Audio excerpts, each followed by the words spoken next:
Join us for our Doctor's Orders series today, and thank you for coming out in this crazy weather.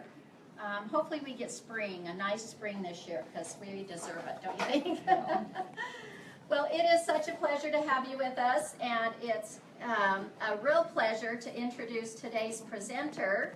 Mary-Beth Gardner cares for patients at Davis Medical Group in Kaysville, and is also affiliated with Rocky Mountain Women's Health Center here on our campus. Mary-Beth received a Bachelor of Science degree in nursing at the University of the State of New York. She then earned a master's degree in the Family Nurse Practitioner program at Georgia State University in Atlanta. She then went on to receive a postmaster's certificate in nurse midwifery. Can you say it? Wifery? Nurse midwifery, yeah. Wifery. I've heard it wifery, and it's not two F's, so it bothers me. Anyway, at the Frontier School of Midwifery and Family Nursing in Kentucky. She's board certified as a family nurse practitioner and as a nurse midwife. She is sounds to me like she's an eternal student. She must love learning, and I love that in her. Mary-Beth's practice has included rural and remote family practice, most recently in Alaska, very remote circumstances in Alaska, so great experience there. And she's practiced in urgent care, emergency room, and hospital medicine settings. Mary-Beth has been a faculty member at the, did you say Gesell School of Medicine at Dartmouth-Hitchcock and Frontier Nursing University, and at the University of Texas Health Science Center in Houston. She is a member of the American College of Nurse Midwives and the American Association of Nurse Practitioners. Mary-Beth's practice focuses on family practice and midwifery. She's interested in promoting healthy lifestyles. She believes that, she lives that, and she focuses on family-centered care during pregnancy and birth and working with patients to achieve their personal health goals. In her limited leisure time, Mary-Beth enjoys running, music, gardening, reading, biking, and skiing with her husband. It is a pleasure to turn the time over to Mary-Beth Gardner. Thank you very much. Thank you. I'm very happy to be here today, and I have to tell you, when Kaylin asked me to talk about fatigue, I thought, well, you know, it's something that is a very common problem, and it really plagues all of us. But in some ways, it's not that exciting compared to other issues. But so I thought, well, no one's going to come because anybody who's really fatigued is going to be too tired to come to this. And then I learned a few days ago that lunch was going to be served, and I thought, oh, there could be a lot of people there. So hopefully this will be a very practical talk. We'll talk about some of the medical reasons that people have fatigue, and certainly some things they always want to rule out if you do have fatigue. But then I'd also really like to talk about some practical things and some really simple, little kind of accounting measures and things you can check on to make sure that you're not having any of those interfere with your life and cause fatigue. So this is a picture of, do you ever go to a talk, people show pictures of their family and whatnot? I kind of don't like that sometimes, but the first one, my screensaver was my child at 2 learning how to ski. And this is, my husband took this picture of me 2 days ago. This is our walkway. We have a snowblower, but it won't quite get the walkway, so I'm not sure how much longer we'll keep doing that. But this is a recipe for fatigue, and so let's move on. So fatigue, I thought I'd start with just simply a definition of fatigue, looking at the Merriam-Webster dictionary: weariness or exhaustion from labor, exertion, or stress. And obviously this definition was kind of conjured up before, without really attention to a lot of medical issues. But I think that's kind of a simple thing. We can just start with that at least. So moving on, primary causes of fatigue. And so now on the left here we have lifestyle factors, and then some underlying conditions. Now, those lifestyle factors, really, I don't think any of us is ever without some of these things. You know, lack of sleep, lack of physical activity, too much physical activity, like the shoveling in the picture, before. Medications, medication interactions. This is something I see a lot of, especially once folks get to the point in their lives when they're starting to have a few medications creep into their daily routine. you know, if I see somebody coming into the office and they're taking 10, 11 medications, there is like absolutely no way they're not having some medication interactions. And then some of that stuff's probably causing some disruption in your sleep and so on. Unhealthy eating habits. That's something too that I see as people kind of go through their lives and their children aren't in the house anymore. Maybe a spouse has passed away. You know, it's really easy to let some of your nutritional needs like go by the wayside. Just too tired to cook. Who wants to cook dinner for one person? It's not that exciting sometimes. So alcohol and substance abuse, obviously jet lag, grandkids that spend the night at the house, that type of thing. Underlying medical conditions, anemia, grief, thyroid disorders, depression, chronic diseases, chronic lung disease, sleep apnea, things of that sort.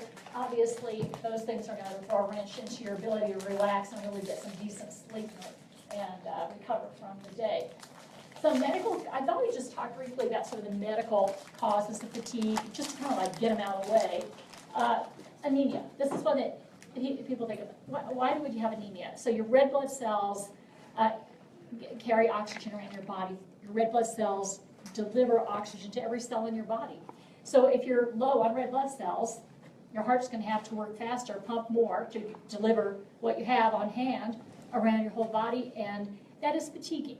If you're walking up a flight of stairs, let's say a flight of stairs in your house, and you're finding yourself too winded to get up the whole flight of stairs, you might need to have a check for anemia.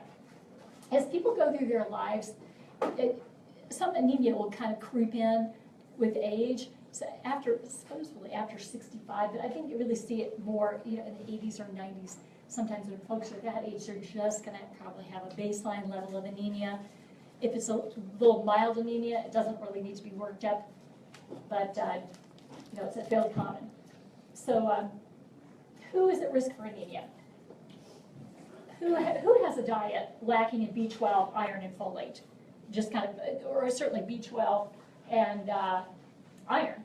Vegetarians, vegans, a lot of times. But if your diet is maybe a little bit deficient, or if you're skipping some meals here habitually, then you could be low as well and not giving your body adequate fuel to produce red blood cells. Intestinal disorders, obviously somebody with Crohn's disease, celiac disease, something interfering with your nutrient absorption. If you're not absorbing nutrients properly, again, your body's going to be a little bit on the short end of the stick when it comes to fabricating those red blood cells. Heavy menstruation in premenopausal women, losing a lot of red blood cells, that'll take you out pregnancy and delivery. Hemorrhage, when you're pregnant, your blood volume expands. There's a little bit of a normal mild anemia that goes along with pregnancy, but the delivery itself, still the third, worldwide, the single most important cause of obstetric mortality and morbidity is hemorrhage worldwide in developing countries and undeveloped, developing countries and also every country. Chronic conditions that cause anemia or chronic disease. When somebody has a chronic disease, chronic lung disease, they're more likely to be a little bit anemic because of that. Cardiac disease.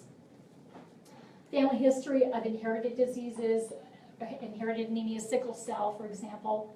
Other factors, infections, so on and so forth, exposure to toxins, that type of thing. And again, we talked about aging and that gradual onset of anemia. Okay, so how can you find out if you're anemic? This is an easy one, finger stick. You can call your healthcare provider, ask them to order a lab test for you, and they just want to check to see if you're anemic. This is one of those tests you can go online. I don't know if you guys have looked at this online test. You can order your own blood test, and different labs around the country do these. I took a look the other day. There are 3 labs in our general area that your patients can order their own, some of their own lab tests. And go in and it's quick and easy. How do you treat it? Treat the underlying cause if you can. If there's if there's kind of a bleed somewhere, you want to get that stopped up. And if there's heavy menstrual bleeding, for example, that you want to address that rather than trying to just address the anemia. And so on and so forth. And then iron-rich foods, not only the iron supplementation, but the iron-rich foods, the green leafy vegetables, red meats if you're a meat eater, pork, poultry, legumes, turkey meat. A lot of people don't realize turkey has more iron per volume than liver. And then I want to make sure, you probably know this, they have to, in order to get your iron absorbed better, you need to have vitamin C consumed around the same time you're eating the iron or taking the iron. Or even iron-rich foods, you want to make sure you have some vitamin C to have better absorption there. Okay, the second common medical cause of fatigue is thyroid disorders. Thyroid disorders are amazingly common. So the thyroid is a small gland in your neck, and really is the center for metabolism in your body. So here we go, subtle onset of symptoms. A lot of times when someone has it's hypothyroidism that often is the problem with fatigue, more so than hyper. So with hypothyroidism, it's not just one day you wake up and you have hypothyroidism. It generally slides in kind of slowly. And so the symptoms, dry skin, low energy, maybe feeling depressed, you notice your hair is thinning and falling out, maybe some joint achiness, maybe your menstrual, if you're still menstruating, your menstrual periods might be a little out of whack, irregular, quit having them, difficulty trying to get pregnant for young women. Constipation, let's see, what did I leave out there? Okay, elevated blood cholesterol. So, I mean, again, these things are slow coming on.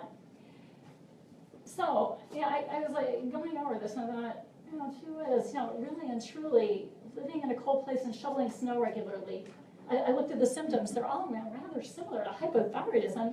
I crossed out the ones that aren't: weight gain, constipation, heavier than normal, regular, that shouldn't make a difference. But the thing is, the symptoms, my point is, the symptoms are so subtle that a lot of times you may not be thinking that there's anything going on. Anyway, how do we, risk factors. Okay, women tend to have a lot more thyroid problems than men. It's like 8 times, 8 to 1 women to men. Family history of thyroid disorders, autoimmune disease such as rheumatoid arthritis or lupus, that more likely to have a thyroid problem as well. This is not going to sneak up on anybody having radiation to their neck or swallowing radioactive iodine. Obviously, you're going to know if you're involved there, your thyroid's not working anymore after that. You're going to need some replacement. Thyroid surgery. Sometimes people will have a lobe of their thyroid removed early in their life. They'll have a nodule or whatever, and then their thyroid's still functioning fine. But 10, 15 years down the road, as you feel a little sluggish, probably should get that thyroid checked. Pregnancy can throw a wrench in your thyroid, your metabolism, and sometimes you end up with a thyroid problem when you're pregnant or after the pregnancy. How do you check it? Again, blood. And this is, again, one of those blood tests you can get like online lab, and you order your own, or call your healthcare provider, ask them if they'll order it for you, and then make an appointment to go in and review the lab when they're in. So hypothyroidism and fatigue, and this goes over the prevalence, is over 12% of the United States population during a lifetime. About 20 million Americans have some form of thyroid disease. This is a very common problem. Women 5 to 8 times more likely than men to have a thyroid problem. And 1 out of 8 women will develop a thyroid disorder during her lifetime. So really common, but let's see. So that is an easy one again to eliminate. Certainly if you have a family member, your mother, your aunt, something like that who had a thyroid problem, you should be getting this checked. Rule of thumb is we check every woman right around 35, whether she has a problem or family history or not, just get a baseline thyroid function. And if it's normal, great, maybe about every 5 years, but if you have a family history, you might want to check more often than that, even if you get a normal result. And it's easy. It's easy. The thyroid replacement, really there are different types of medications for thyroid replacement, but once you kind of figure out what works for you, you usually stick with that. And now, another common cause of fatigue, depression and anxiety. So, let's see. Depression, 3 basic groups of symptoms for depression: mood, cognitive, and physical symptoms. So the mood, grumpy, depressed, dragging around the house, irritable, don't feel like going out. Maybe this is kind of an ongoing thing. I mean, we all feel like that every so often, but again, a lot of these behaviors are not just black and white, they're kind of on a continuum, and I especially think of mental health as being on a continuum. It's not a black and white situation, you're depressed or you're not. There's sort of, if you think about yourself as being on plotting your behavior on a line, or continuum. I think most of us fall into that category. Cognitive symptoms, if you notice you're maybe like not thinking clearly, little simple calculations, not doing them quite as easily as you usually do, you can't concentrate getting things done, what you need to collect to make a meal, or can't quite get the house cleaned, your job. Physical symptoms, fatigue is a big one for depression, lack of energy, feeling restless or slow, changes in appetite, sleep, and activity levels. So again, 3 different groups: the mood, the ability to function cognitively, and your physical symptoms. And this, the Center for Disease Control keeps up with, you think about CDC keeping up with various diseases, well, they're on top of it with depression too. And this is one of their tables that they give permission to use. So anyway, here we have, and this is in the United States, by age and sex. Now the women are the green, the men are blue, and the light blue is everybody. So maybe just look at the dark blue men and the green women. And then the age groups. So down at the bottom we have young kids. I think there's the imaging here, beeper. Well, anyway, I won't worry about that. So then the second one is 12 through 17. Third column over, 18 through 39. Next one, 40 through 59, and then 60 and over. And so 40 through 59, there's a lot of depression there, and women definitely have the corner on the market with this compared to men as well. There's certainly some depression in men, but women, look at that, 40 to 59, 12.3%, and it seems to taper off after that. And so, what's the story there? I think some of that has to do with perimenopausal changes. Perimenopausal changes can take about 15 years, sometimes even longer to go through. And it's not a black and white situation either, but it takes a while. And that's also a time when a lot of women and men are getting their kids kind of launched, ideally, out of their house, and possibly a college tuition thing, whatever is going on too, and perimenopausal and midlife changes in there, and then the whole depression thing seems to taper off a little bit, and there might be some reporting issues here too, but it seems like it gets a little bit better, and then the kind of kind of bothersome one really is like looking at the 12 through 17 among girls, it's 7.5%.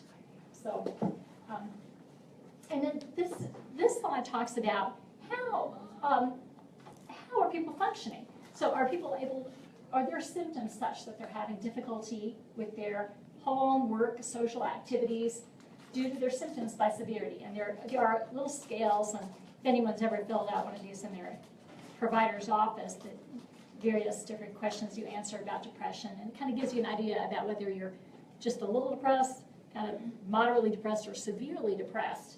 And so the dark blue at the bottom tells if someone's having serious difficulty. The light blue is some difficulty with their functioning. And so again, on the left, mild symptoms, moderate, and severe. And so if you look at the people with severe symptoms, it's like 88% of them are having difficulty with their social interactions, their work, and aspects of their life.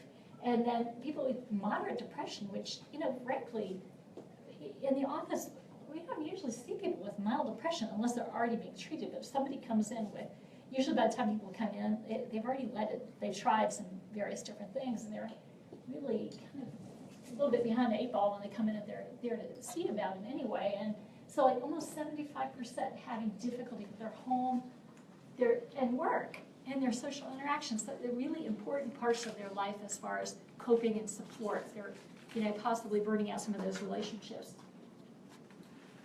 Okay, and so treatment for depression, it's not just a matter of taking a pill.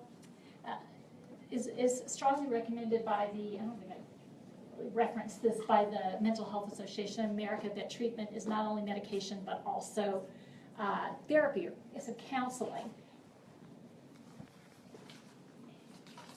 And I listed some alternative treatments because it's a mind-body thing. It's not just your mind is connected to your body, so you need to be good to the whole thing, and keep your physical fitness in mind too.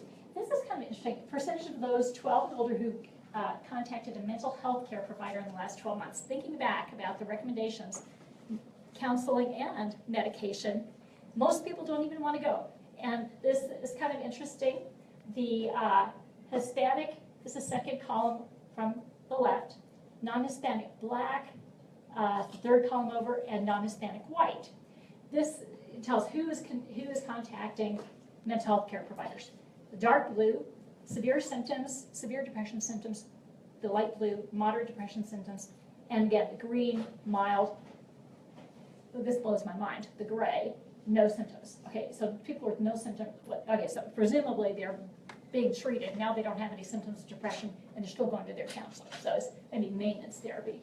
Yeah, but look at that on the right, the far right, non-Hispanic white. So that's Caucasians in the United States.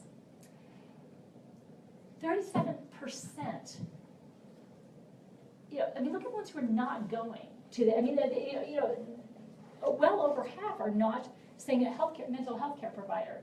And then I think it tells us, non-Hispanic African Americans, they're less likely to see a mental health provider than Caucasian Americans. And then Hispanics, I mean, is really obviously reluctant to go for some reason, or maybe it's an access issue or whatever, but it's an important part of treatment. Okay, another cause of fatigue, insomnia. And this is actually possibly my favorite one, because really and truly, anemia and thyroid are, those are really easily treatable. Depression's, I think, treatable as well. Insomnia, can be a little trickier sometimes. And so, does anybody here, I don't know if you want to fess up, does anybody have insomnia in here? Okay, chronic insomnia. Has anybody ever had any trouble sleeping? It'd be hard not to find anybody. So let's see. So there are 3 types of insomnia. Transient, just really brief. Something's going on in your life, you're worried, focusing on it, thinking about it. Can't sleep for a couple days, can't sleep well. Acute, may last several weeks. And then chronic, going on possibly for years. The National Institute of Health tells us that the majority of cases of insomnia are secondary, so they're really, the root is something else. Causes of insomnia. So there's a bit much information on this slide, but we'll just kind of go through real quickly. Disruptions in your circadian rhythm, jet lag. Okay, you travel back from, Hawaii or, let's see, maybe, who knows, Europe or somewhere. Shift work, that throws a wrench. So see, you're working 11 to 7, and then the kids are still on the normal school schedule and so on and so forth, and trying to put that together. Maybe a new grandbaby sleeping in the house, you're up in the middle of the night, that type of thing. Something's disrupting your circadian rhythm. Depression, anxiety, or other psychological issues. Depression, anxiety, grief, I think we can put that in there. That can definitely throw a wrench in your ability to sleep well. Chronic illnesses, gastroesophageal reflux disease, a lot of heartburn, having to sleep on some pillows. You're not sleeping well, you're having this heartburn. Chronic obstructive lung disease, not breathing well. No, so the chronic obstructive lung disease, not breathing well, coughing a lot, that type of thing. Maybe needing to get up and use oxygen in the middle of the night, or possibly all the time, carrying your little cord around. Hormone shifts, menstruation, pregnancy, that can throw a wrench in your ability to sleep well as well. Physical limitations with pregnancy, rolling over, getting comfortable in the bed even, having to get up, go to the bathroom a lot in the middle of the night. Media, this is a big one. There's been, has anybody read about some of the, can you hear me okay? Okay, louder? Okay, all right. The media, there's been, I think, a fair amount in the news about sleep disruption related to using computer screens, iPads, electric telephones, smartphones, that type of thing. So we know now this can actually interfere with your ability to relax and your mind's ability to kind of turn off at night. Medications, causes of insomnia. So steroids. Does anybody ever take a steroid for bronchitis? Steroid for chronic lung disease? hypertension medications. Almost every hypertension medication can throw a wrench in your ability to sleep. Some antidepressants, glucosamine is a common one folks use for joint pains. Polypharmacy. Polypharmacy just means you're taking so many medications that are interacting with each other. It's actually really common. So if you're having trouble sleeping, that might be something to talk to your healthcare provider or your pharmacist about even first. Can any of these drugs interact, and are they throwing a wrench in my ability to sleep? This is a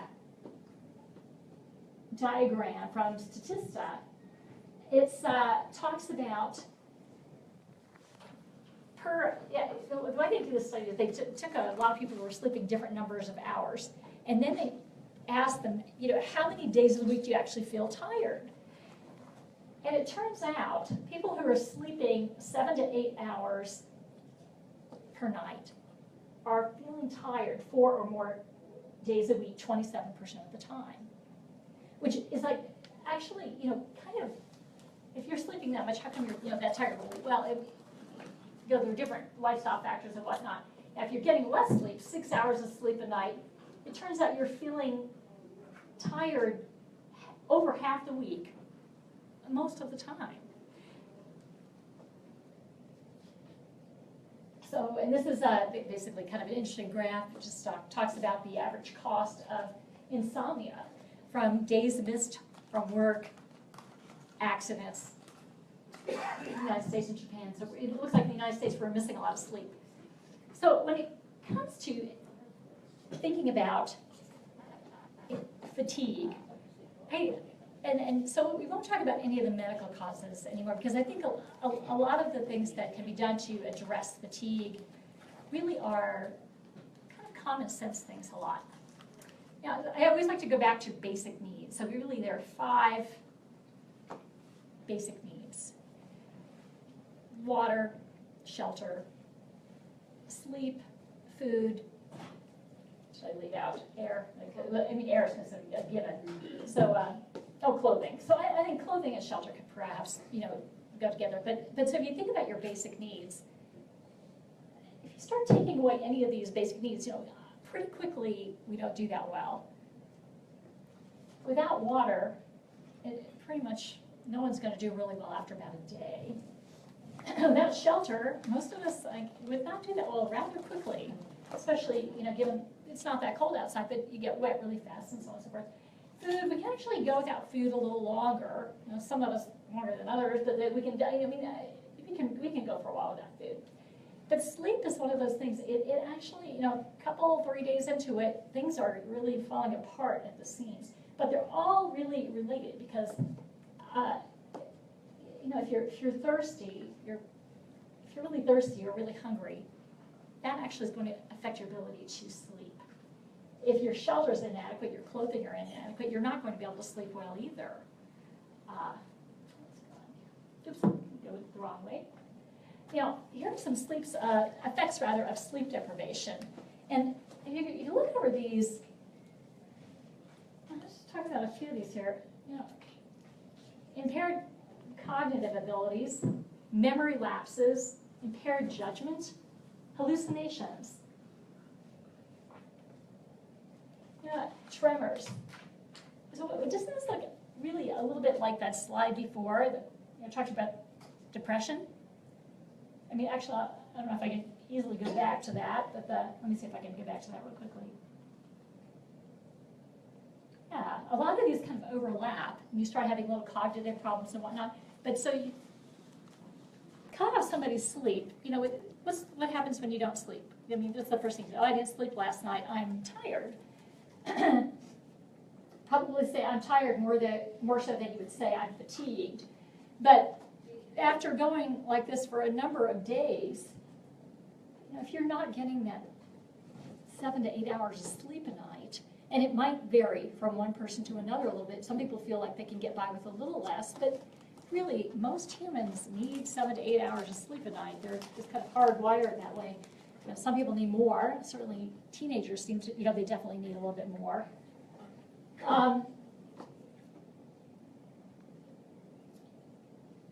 Okay, so similar to depression.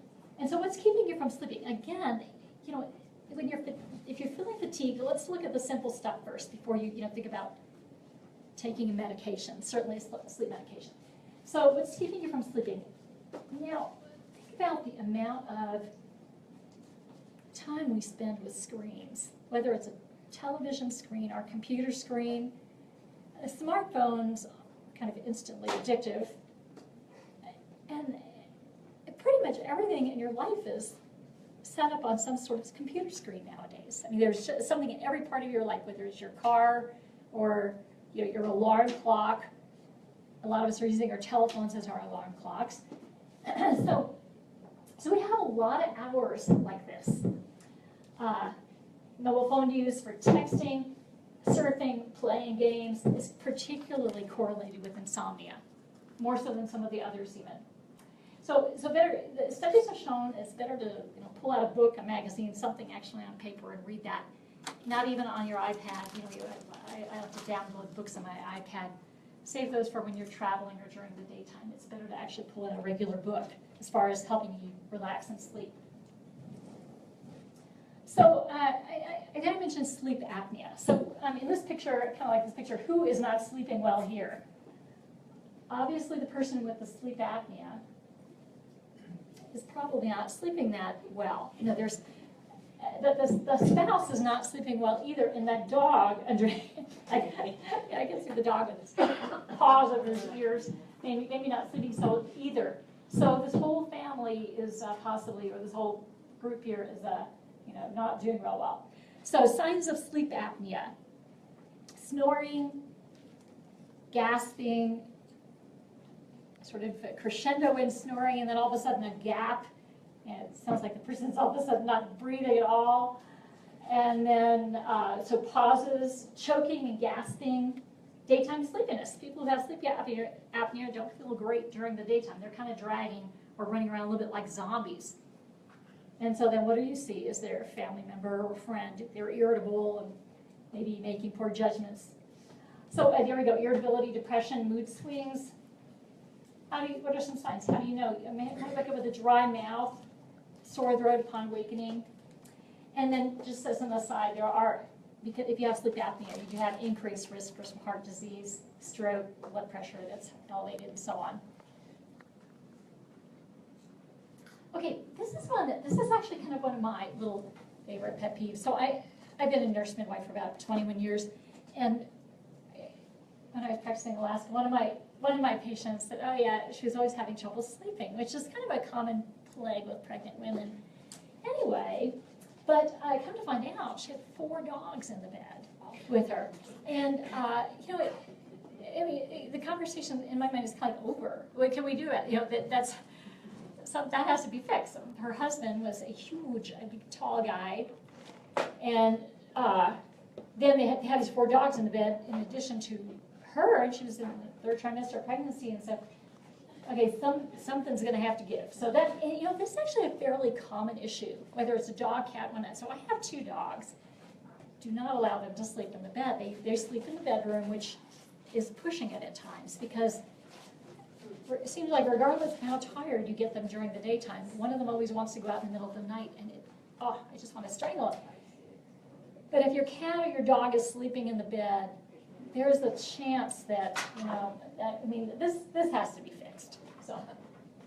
So the best way to fix it is never to let it happen in the first place. Now, if you look at the research about animals sleeping in the bed, it's actually kind of interesting. Most human healthcare providers will say this is not a good idea. However, there are those, and some veterinarians think, oh yeah, this is great for the dog and great for the pet. Oh, I'm sure it probably is, but they're not the ones driving on I-15 and going to work in the morning. So anyway, food for thought. So anyway, dietary things that can throw a wrench in your ability to sleep well. Obviously, everybody knows caffeine, coffee, tea, hot cocoa, chocolate. The darker the chocolate, the more caffeine it has in it. But even milk chocolate has some caffeine in it, rather. I mentioned a couple others here. Oh, caffeinated soda pops. Pretty much everybody knows that. Some are worse than others. Excedrin pain reliever that has a little caffeine in it. Excedrin is often used for migraine headaches. It's over the counter, of course, if it has a little caffeine. Caffeine's a vasoconstrictor. It works on migraines like that.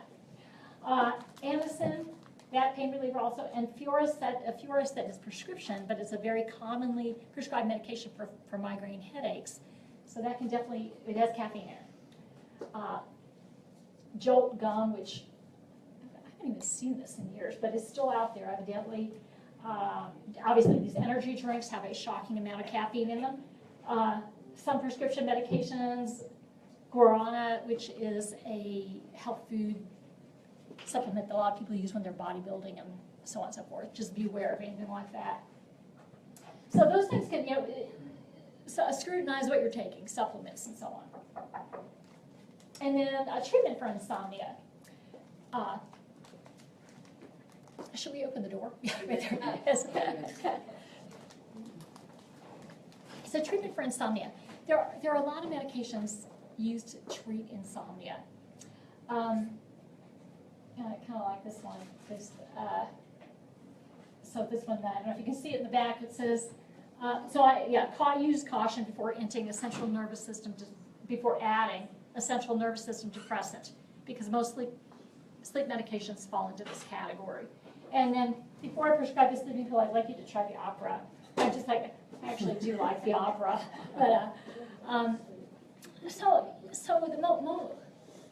most medications now are in that are used for sleep are Ambien, Sonata. There are various medications of this sort. I probably shouldn't even name names, should I? But name brand names. But anyhow, I have to kind of watch out because they're not supposed to be habit forming, but they really do have that tendency. They're hard to quit taking.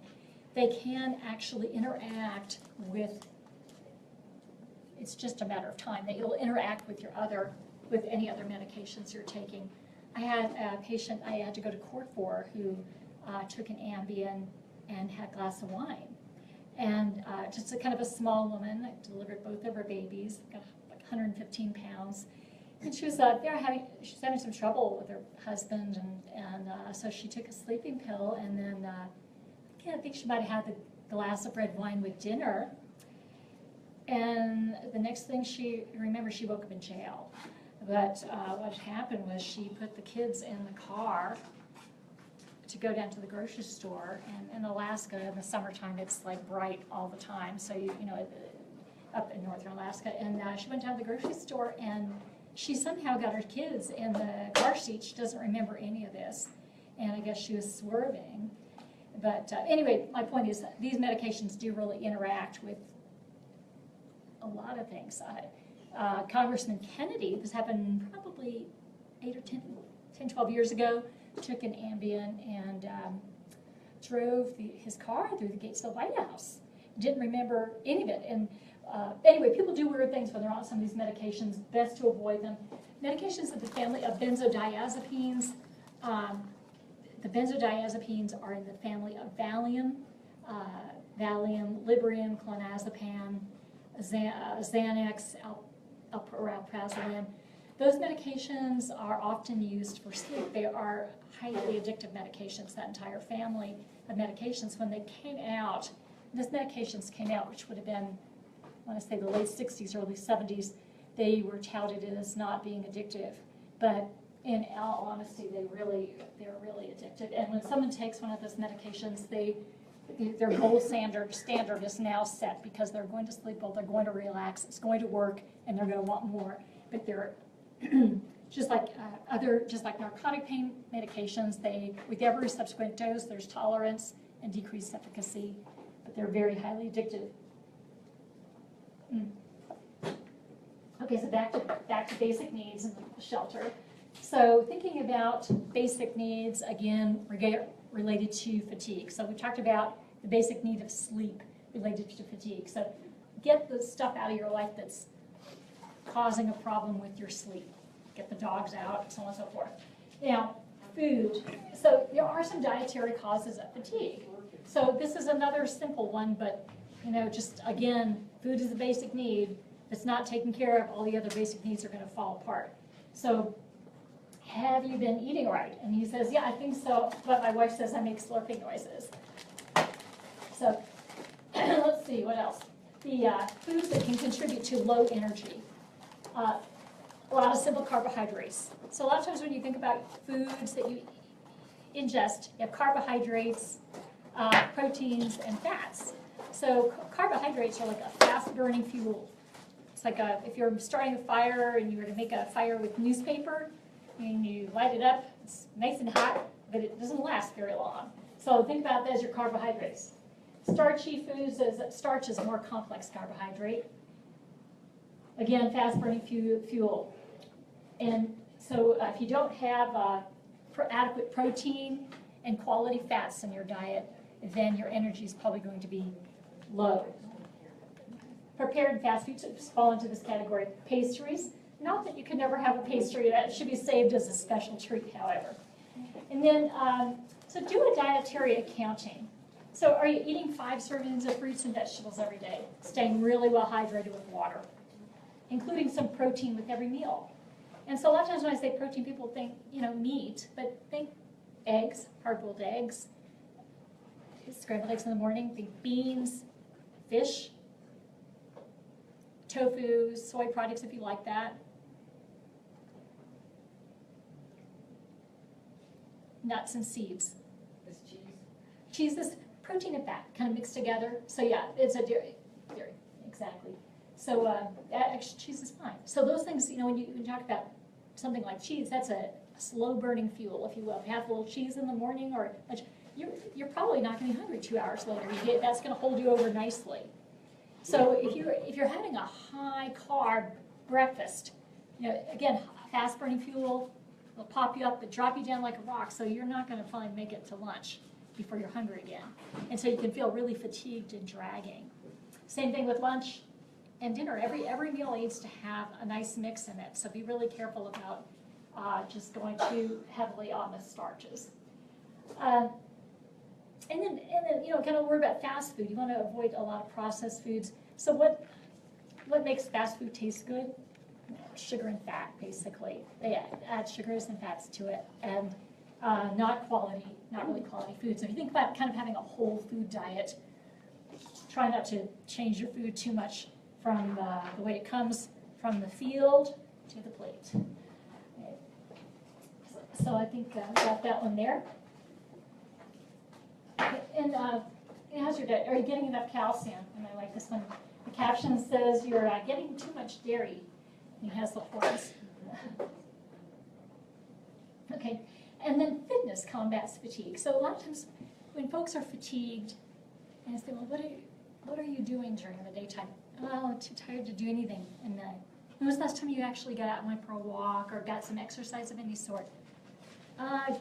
Years. Okay, so their life is kind of going from the bedroom to the bathroom to the kitchen table. There's sort of a, whatever. There's not a lot of activity. Well, this is my daughter. She's doing some pulmonary testing over here as part of an experiment. I just thought, I don't have permission to use this picture, of course. She was in high school at the time. But she's very fitness oriented. So for fitness, and as you go through your life, you probably know there's 4 types of fitness that you want to keep up with. One is strength. You want to make sure you're still strong enough to pick up the handbag or your train case if you decide to go somewhere and haul your groceries in. So physical strength, coordination, or balance. Coordination could be a little of a balance of fitness. If you think about what gets people into trouble as they go through life, falling down, their balance is off. So you want to try to keep that in place. Flexibility. It's really important to be able to bend over, touch your shoes, tie your shoes up without throwing anything out in your back or whatever. Get through your day, keep your house up. You want to stay living independently and fit. And aerobic fitness and stamina.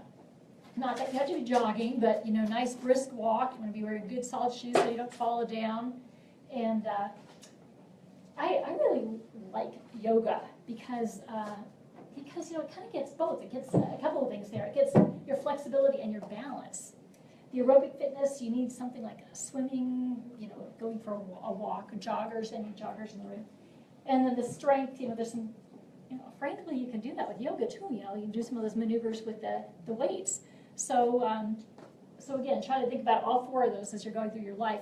But the thing is, if you're staying physically fit, if you're exerting yourself, that's really going to contribute to being able to sleep well, especially if you get some fresh air involved as well. So again, a lot of these things are really simple. And when somebody comes into the office, these are like common sense things, but a lot of times all we know is that we have a problem sleeping or we're fatigued, and maybe just step back a minute and look at the common sense basic needs before jumping in and going with the pill or whatnot. So let's see, and jumpstart your day. So exercise boosts your energy level, positive mental attitude, and if you're finding I think if you find your mental attitude's not that great, maybe do a little accounting there. Figure out what's draining you in your life, or some of the people you're hanging out with draining you, some of your chores, whatever. Try to limit that stuff, or make sure you're keeping in balance there. Be happy. Decide to be happy. I think that you can decide you're going to be a happy person. And that helps with overall feeling of wellness and sleeping well too, and being less fatigued. Positive self-talk is that expression. The most important conversation that you have is the one you have with yourself. So sometimes you can give yourself a mantra. Years ago I read, it's a mantra I've kind of kept, it's be the most positive and upbeat person you know. And I think whatever, different things work for different people, but just kind of keep things in mind. Write it on your bathroom window, bathroom mirror, whatever, and have little messages you give yourself, but try to just, choose the good stuff. Limit exposure to negative influences. You're finding your neighbors calling you and always down in the dumps, using you as a mental health counselor, probably not a good idea. Limit exposure, and set goals and continue to grow. And I think that's it. Any questions? Everybody's still awake, so